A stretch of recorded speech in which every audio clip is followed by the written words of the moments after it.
लगभग उसी तर्ज पर फॉर्म बना करके, लेकिन सुख की अनुभूति माताओं बहनों को होगी कैसे?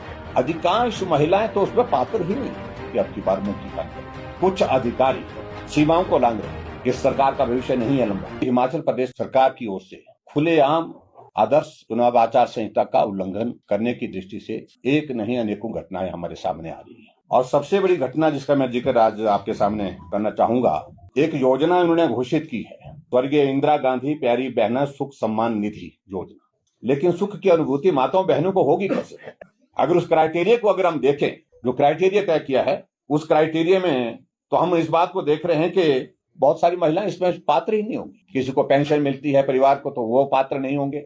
और कहा तो उन्होंने ये था कि हिमाचल प्रदेश की 18 से 60 साल की सभी महिलाओं को 1500 रुपए देंगे। अगर सभी महिलाओं की बात आती तो उनकी संख्या हिमाचल प्रदेश में 22 लाख बनती है। और मुख्यमंत्री ने घोषणा की है कि मैं हिमाचल प्रदेश में 5 लाख, जो अभी जो घोषणा की है उसके अंतर्गत 5 लाख महिलाएं लाभान्वित होंगी। अगर 18 से 60 साल महिलाओं के लिए कहा था तो ये योजना तो 22 लाख महिलाओं के लिए होनी चाहिए थी। 5 लाख महिलाओं के लिए कैसे हो गई फिर सीमित?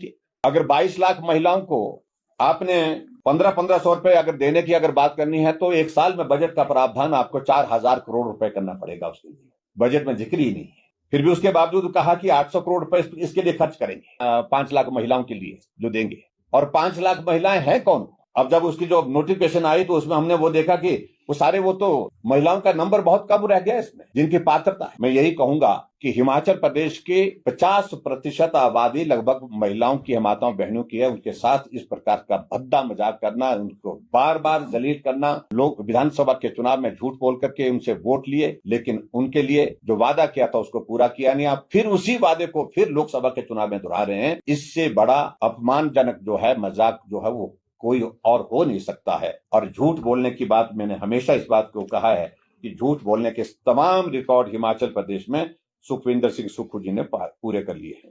विधानसभा के चुनाव से पहले भी उन्होंने यही इस प्रकार से घोषणा की, गारंटी दी, फार्म बांटे, फार्म भरे, लेकिन उसके बावजूद 15 महीने तक जो है उस पर कोई कार्रवाई नहीं की।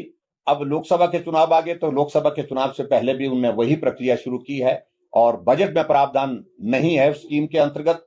लेकिन उसके बावजूद बिना बजट के, मैं भी मुख्यमंत्री रहा हूं 5 वर्ष, हमने 5 बजट प्रस्तुत किए हैं जिस स्कीम के लिए बजट में बजट का प्रावधान ही नहीं। अब स्कीम भी ऐसी होती है कि 100 करोड़ 200 करोड़ की होती है तो भी समझ में आती। 800 करोड़ से ज्यादा का उस पर खर्च करने का मुख्यमंत्री खुद कह रहे हैं, लेकिन बजट पारित जो हुआ है उसमें उसका जिक्र ही नहीं है, उसका प्रावधान ही नहीं है।